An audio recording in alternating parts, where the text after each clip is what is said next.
I'm Stacy Gordon. Welcome to That's My Jams Hey Mom Special Holiday Edition. If you caught last week's episode, you know we were discussing being invited to your family's holiday dinner and being asked to bring a dish. Last week we talked about desserts. I gave you 2 recipes, one easy, one even easier, both delicious.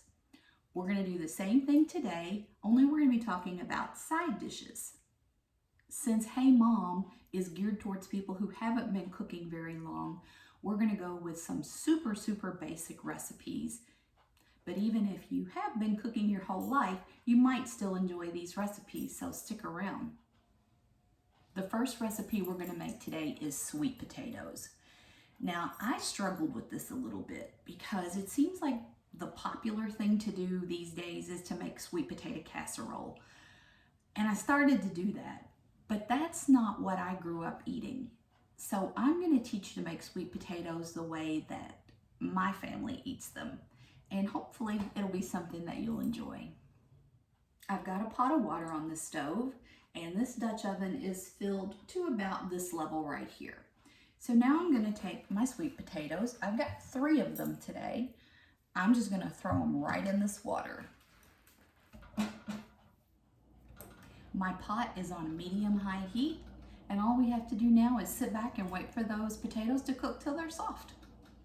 These sweet potatoes have been on the medium-high heat for probably about 50, maybe 60 minutes. I'm able to stick a fork in them and they're completely soft. So right now I've removed them from the heat and I'm just gonna let them sit and cool down for a little while. I drained off all of the hot water and replaced it with cold water so the potatoes can really begin to cool down and we'll be able to handle them easily. So here comes the get your hands dirty part. Well, actually, you need to get your hands clean first. So I've already done that. And now we're going to cut up our sweet potatoes. I want to re-emphasize the fact that these have been cooling in cold water for quite some time now. So don't go sticking your hand in hot water. All right, here's how we're going to cut these potatoes up. The peel is just about ready to fall off of them. So we're going to use our paring knife and cut off the ends. Then we're just going to kind of slice down like that. And this jacket just basically comes off in your hand. If there's any little pieces that don't come off, you're just going to use your paring knife like that to knock them off and to make sure you don't leave any little potato eyes or anything like that on there. So that's what you want. Since this is a holiday edition episode, our essential kitchen item of the week is also holiday related. A disposable aluminum pan. Chances are you're going to be taking this to someone's house. You don't want to have to worry about losing your dish or something happening to it. Take it in this, you can just leave it there. And I suggest getting the kind with the lid. Now you always want to be sure to wash these really good before you use them because they've been sitting on the store shelf and they're nasty. We have the peels off all of our potatoes and now we're just going to slice them up just like this. We're going to kind of fan them out and we're going to leave them in the pan. So we have them sliced and fanned out. And now comes the good stuff. I think now is a really good time for a disclaimer. If at any point during this video I insinuated that these sweet potatoes were going to be a healthy dish, that's misinformation. Okay, we're going to take our paring knife and just cut some small pats of butter. And we're going to put the little pats of butter all the way across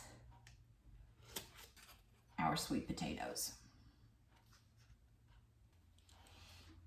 These are tiny little thin slices, and as you can see, I probably used about 1.5 tablespoons across this whole thing.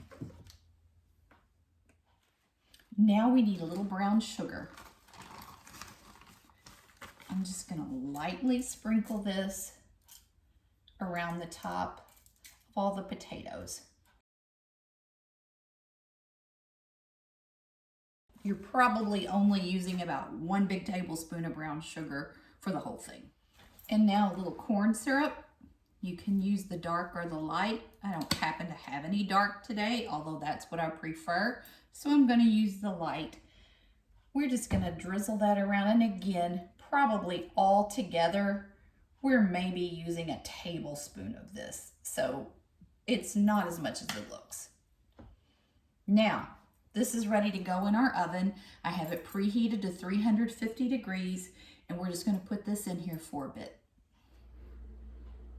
About 15 minutes later, I'm pulling these out of the oven. These would probably be perfectly fine to serve just like this. The butter's melted, everything's hot. But come on, guys, it's the holidays.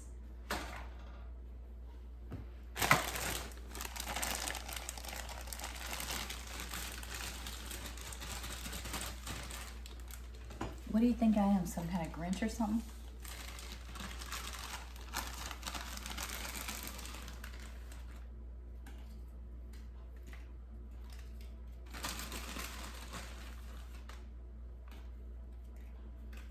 I've got about this amount of mini marshmallows on top, and this is going to go back in the oven, still on 350, just to get these marshmallows golden brown. If you've ever roasted marshmallows on the campfire for s'mores or whatever reason, you know that if you leave them unattended very long, it's not going to be pretty. You're going to have black burnt marshmallows. So don't go far away from this. We just want to get these nice and toasty brown. How brown you want the marshmallows is totally up to you. I like them really light brown, so I've pulled it on out of the oven like this. I really hate to give you a time on this because all ovens are different, but mine stayed in about 11 minutes. But I just suggest that you keep a close eye on them so the marshmallows are just the way you want them. I think it's pretty safe to say that in the next few weeks, we're going to be doing some healthier, lower calorie dishes, but right now it's the holidays. We're going to enjoy and we're going to eat rich. And this is a rich dish. Guys, this complements your turkey dinner so incredibly well. It's just a really, really good, sweet dish with a nice texture.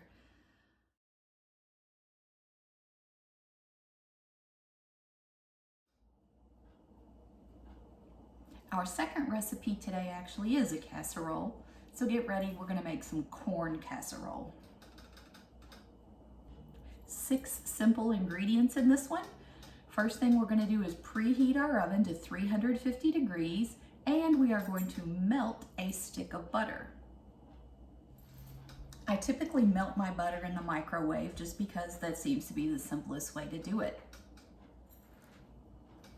I'm really excited because guess what the next step is? Big old bowl. In our big old bowl, we're gonna put our stick of melted butter,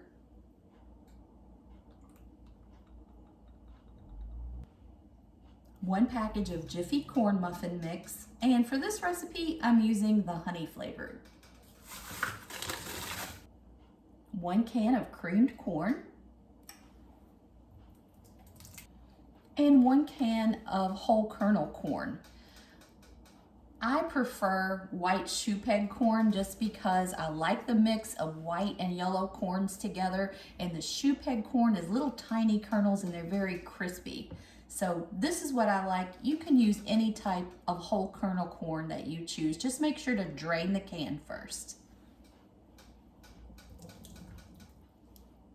1 cup sour cream. This week's pantry staple of the week is going to be a can of spray olive oil. Now we're going to use this today to coat the bottom and sides of our dish.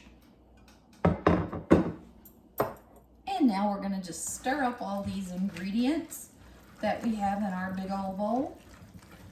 To recap, it is 1 stick melted butter, 1 can of creamed corn, 1 can of drained whole kernel corn. I used white shoe peg.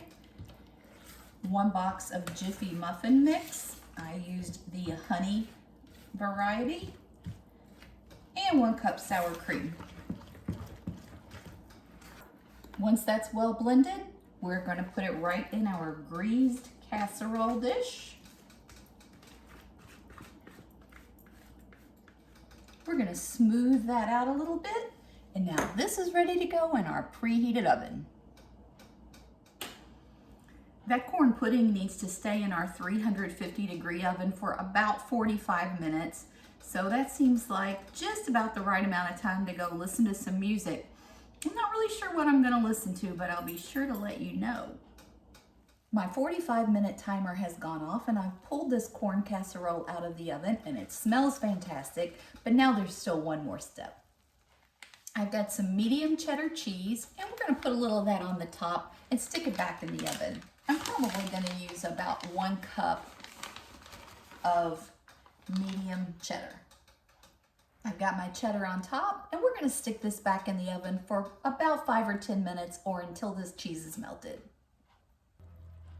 The corn casserole stayed in the oven about another 7 or 8 minutes, just long enough to melt this medium cheddar cheese. Now we're going to let it set for about 5 minutes or so and then we'll be ready to serve it warm. I've given the corn casserole a little time to cool and now I'm ready to serve it up. And man, is it pretty.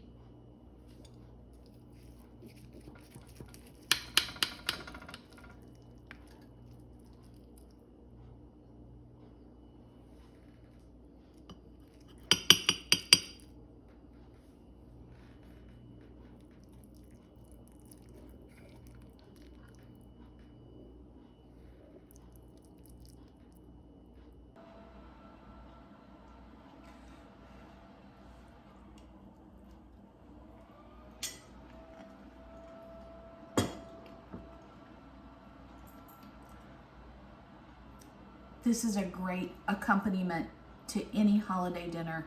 It would go well with turkey, it would go well with ham, it would go well with whatever your family is serving. Personally, I think you can go with or without the cheese on top because this is so good. It doesn't even have to have that, but it does give a nice little extra layer. It's definitely a crowd pleaser and it's a home run. And that's my jam. We did it again. So now you have 2 recipes in case you're asked to bring dessert, 2 recipes in case you're asked to bring a side dish. We have 1 more episode left, and that's going to be appetizers. So stay tuned next week. 2 easy appetizers for you. In the meantime, turn off the TV, turn on some music, and just keep jamming.